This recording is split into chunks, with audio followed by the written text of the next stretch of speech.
يا محمد اقفل الباب وانت طالع. ماشي يا ميمة.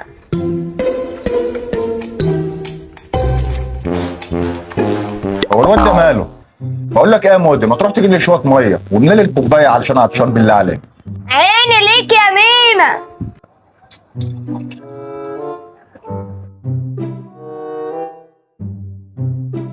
بس كوباية كده فضلت، هروح اديها له بقى. اتفضل يا ميمة. هات.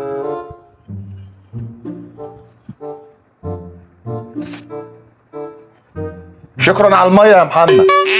حبيبي ده اقل حاجة يا ميمة. انت يا ابني يا مودي ما تفتح الباب ده. في حاجه غريبه. هو انا كل ما اقول للولد على حاجه يعمل عكسها ليه؟